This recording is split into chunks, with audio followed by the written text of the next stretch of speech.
So this says, would you rather airball a three-pointer or miss a layup? A three-pointer, because if you airball or like miss a layup, that's pretty embarrassing, you know? Yeah, especially like, you know, from time to time, guys will have like a transition fast break, and it's literally them in the basket and they miss, and you're like, you know, so I would say layup. Yeah. So this one says, would you rather be able to fly or be able to turn invisible? So this one's hard for me because if I had to pick like superpowers, I would want to be able to be invisible and fly. But between these two, I would probably say fly. This one says, would you rather have a 1-minute conversation with your past self or your future self? Wow, that's a really good question.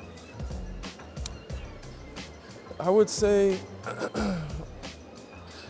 I would rather have a 1-minute conversation with my future self.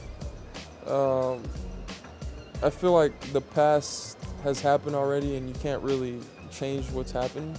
You can focus on the present that kind of dictates the future. So if I had an opportunity, you know, I would have a 1-minute conversation with my future self and, you know, ask where I am, kind of what I'm doing, and maybe I can get some piece of information or like feedback that I can like change in real time so I avoid it in the future. I don't know, but yeah.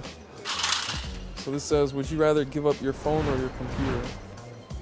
I feel like for me, both are really important, but I would actually probably give up my computer, because nowadays with technology, they have like foldable phones, they have like bigger phones, so you can get a lot done on a phone. So I would say I would rather give up my computer. Do training in NBA or in Europe? It's just different. I would say probably Europe is tougher than the NBA.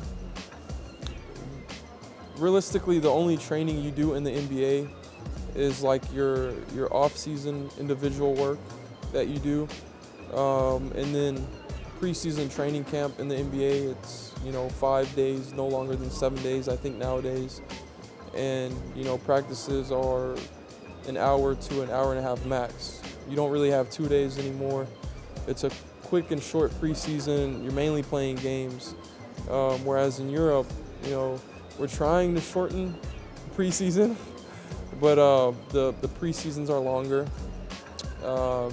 You know, I think coaches now are getting better with the 2 days, you know, but you still have a good amount of 2 days. Some teams are doing a lot of 2 days. Practices are 2+ hours typically in preseason, so for sure, Europe. This says real estate or basketball. I would say basketball. Basketball because for me, it's kind of where it all started. It originated from basketball, and basketball ultimately kind of led me to all this other stuff. I think the real estate will always be there, like no matter what.